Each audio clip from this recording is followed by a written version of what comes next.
Income আপোনাৰ যথেষ্ট বেছি, আপোনাৰ বিনিয়োগ কৰাটো প্ৰয়োজনীয় হয়নে জানো আহক। নমস্কাৰ বন্ধুসকল, কেনে আছে আপোনালোক? ভালে আছে নিশ্চয়। বহু দিনৰ মূৰত আহিলোঁ, বহু দিনৰ বিৰতিৰ অন্তত একচুৱেলি ভিডিঅ'টো আকৌ আপোনালোকৰ মাজত আগবঢ়াম বুলি আহিছোঁ। একচুৱেলি পৰিস্থিতি যেনেকুৱা আপোনালোক সকলোৱে গম পাই আছে, ইচ্ছা কৰিও ভিডিঅ' বনাবলৈচোন মনে নাযায়। চ' সকলোৱে আমি আমাৰ এটা মনতে আশা পুহি ৰাখিছোঁ যে জুবিন দাই ন্যায় পাব, আৰু এই ন্যায়ৰ কাৰণে আমি সকলোৱে আজি ভগৱানৰ ওচৰতো প্ৰাৰ্থনা কৰিছোঁ।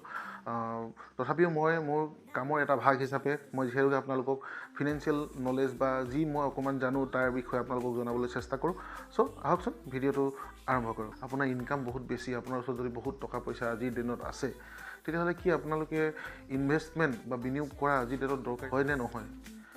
তো এই কথাটো যদি আমি ভালকৈ চিন্তা কৰিবলৈ যাওঁ, আমাৰ বহু ক্ষেত্ৰত বহুবাৰ আপোনাৰ মনলৈ আহে যে আজি সময়ত যিটো মই কৰি আছোঁ বা আজি মোৰ যিমানখিনি ইনকাম আছে সেইখিনি মোৰ কাৰণে ছাফিচিয়েণ্ট হয় আৰু মই ধুনীয়াকৈ চলি গৈ আছোঁ।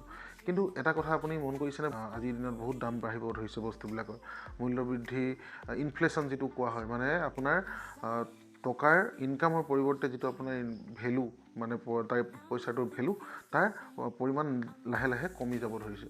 তো এনেকুৱা ছিটুৱেশ্যনবিলাকৰ কাৰণে আপুনি বাচিবৰ কাৰণে আপুনি ইনভেষ্টমেণ্ট কৰাটো অত্যন্ত জৰুৰী হয়। সেই গতিকে আমাৰ আহিবলগীয়া ভৱিষ্যতটো সুৰক্ষিত কৰাৰ কাৰণে আমি আমাৰ ইনকাম আছে বা আমাৰ সাঁচতীয়া ধন আছে সেইখিনি আমি কামত লগোৱাটো অত্যন্ত প্ৰয়োজনীয়। কাৰণ কেলেই পইচাই আপোনাৰ কাম কৰিবলৈ আৰম্ভ কৰিলেহে আপোনাৰ আহিবলগীয়া যিটো ৱেল্থ আছে বা আহিবলগীয়া দিন আছে সেই দিনবিলাক আপোনাৰ ভালদৰে পাৰ হ'ব। আৰু বহু ক্ষেত্ৰত দেখা যায় আমাৰ প্ৰায় সকলোৰে আমাৰ নিজৰ নিজৰ এটা সপোন থাকে, সপোন মানে এটা টাৰ্গেট থাকে, সেইবিলাক এচিভ কৰিব। যদি আমি যদি আপোনাৰ ইনকামৰ ওপৰত যদি আপুনি চাবলৈ যাওঁ, আপোনাৰ উপাৰ্জন যিমান টকা হয় সেই উপাৰ্জনৰ ওপৰত যদি আপুনি এটা সময়ত গৈ বোলে এখন ডাঙৰ মানে ঘৰ এটা আপুনি কিনিব বিচাৰিছে বা এখন ভাল গাড়ী কিনিব বিচাৰিছে, বা এনেকুৱা ক্ষেত্ৰত হ'লে কি হ'ব, আপুনি লোনেই সকলো ক্ষেত্ৰতে মানে ইয়াৰ উত্তৰ নহয় বা সমাধান নহয়।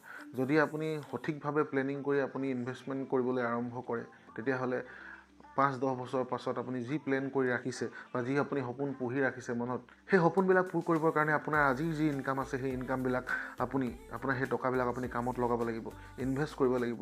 তেতিয়াহে এটা সময়ত গৈ আপুনি আপোনাৰ সপোনবিলাক পূৰ কৰিবলৈ সক্ষম হ'ব। চ' গতিকে বন্ধুসকল, ইনকাম কৰাটো ভাল, আৰু সেই ইনকামক আপুনি কামত লগোৱাটো বা ইনভেষ্টমেণ্ট কৰাটো তাতকৈ বেছি ভাল।